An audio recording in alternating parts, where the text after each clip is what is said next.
Hi, and welcome to my channel. Or if you're a returning subscriber, hi again. It's so nice to see you back here for another video. My name's Tess Lark, and today I'm going to experiment with some UV resin.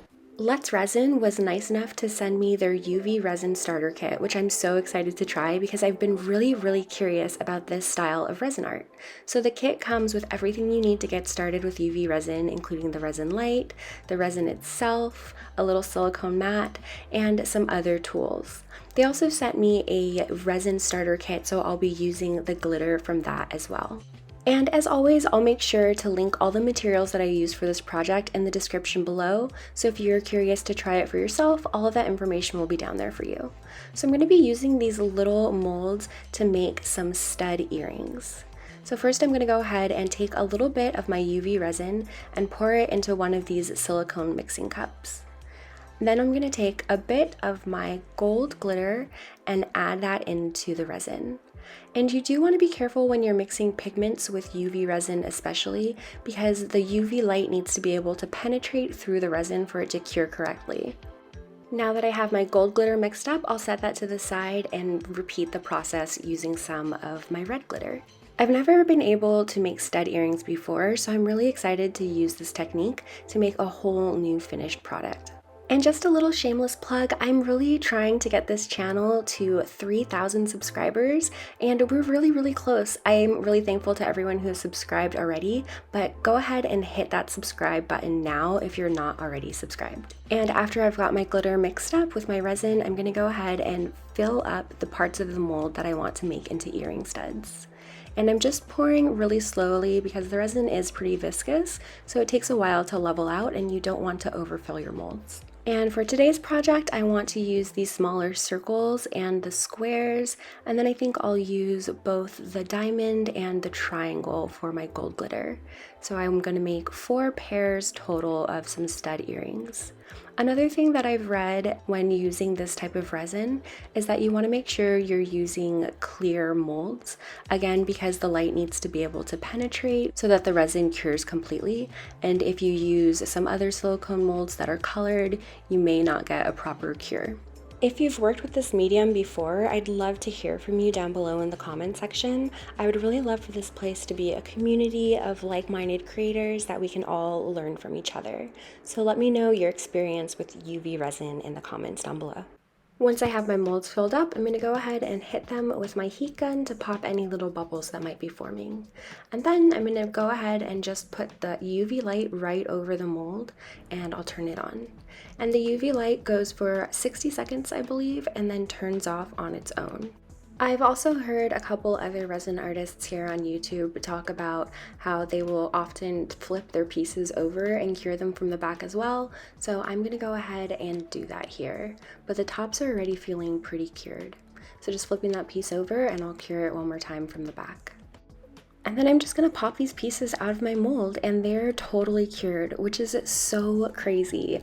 I mean, I know that there's a lot of UV resin artists, but I've just never used UV resin before, and so it's just amazing to me that you can have cured resin pieces in just a couple minutes. The next step to complete this project will be adding the backs onto these. So I'm going to be using some surgical steel stud posts and a little drop of that UV resin in the center of each one of my pieces. So after I've put a small drop on the center of each one of my pieces, I'm going to carefully add one of those surgical steel earring posts to the back of those as well. And then one more time with the light. But because I'm going through metal and I want to make sure that there's a really solid bond on these, I'm going to hit them from some different angles. So I'm going to go from the top first, and then I'm going to cure them on either side for a couple moments as well.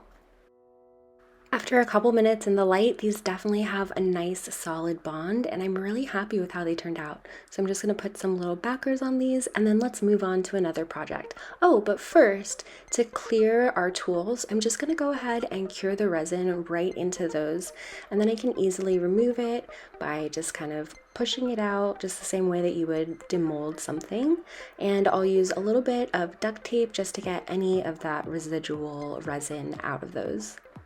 So now we've got some clean tools that we can use again. I also wanted to experiment making a slightly bigger piece and using some dried flowers in it as well. But I also want to give the background sort of a two-toned appearance, so I'm just going to start out by filling a part of my mold with some of this clear resin. Oh, and also a quick reminder, if you are enjoying this video, please don't forget to give it a like. It not only helps out my channel a whole lot, but it also lets me know I'm making content that you guys want to see from me. I cured that first layer of resin, and then I'm just going to add some sparkly gold glitter resin to the bottom of that mold. And don't be afraid to use your tools to kind of manipulate the resin and get it into all of those little sides and corners of your piece. I'm going to go ahead and cure this layer again, and then I'll be adding some pressed flowers. So Let's Resin also offers a epoxy resin starter kit, and that includes some of these dried flowers. So those are the flowers that I'll be using for this project. And again, I will have all the materials that I used linked in the description down below. And thanks again to Let's Resin for sending some crafting supplies. I'm really happy with everything that you guys sent. Now that my flowers are secured down in place with a little bit of some cured resin, I'm just going to go ahead and fill up the rest of this mold with my clear resin before curing it once more and popping it out of the mold. And I'm just making sure that I'm working carefully here, especially around the little part that's going to give me a hole so I don't have to drill this piece, because I do want the resin to dome a little bit, but I also don't want it to overfill the mold. So now that this piece is cured, it feels really smooth on the top, let's go ahead and pull it out. And you can see here on the bottom, it's not completely cured, but I'm just going to flip it over and cure it just as is. But that definitely confirms for me that it's a good idea to flip over your mold and also cure them from the back sides as well. But that did the trick. And I want to try making another one of these, but this time using some mica powder. So I'm taking a little bit of mica powder and spilling it all over my desk, excuse me. But I'm using the Periwinkle Glow by Arteza, and just taking a little bit of that and mixing it into some of my UV resin. And as you can see, there's all these little chunks of mica powder, so I'm really making sure that that's really thoroughly incorporated before we move on to the next step. And then to clean out that little bit of resin that was left behind in my mold, I'm just going to go ahead and cure that in place as well. And then I'll be taking some duct tape to make sure it's completely clear, and then we'll go ahead and move right along.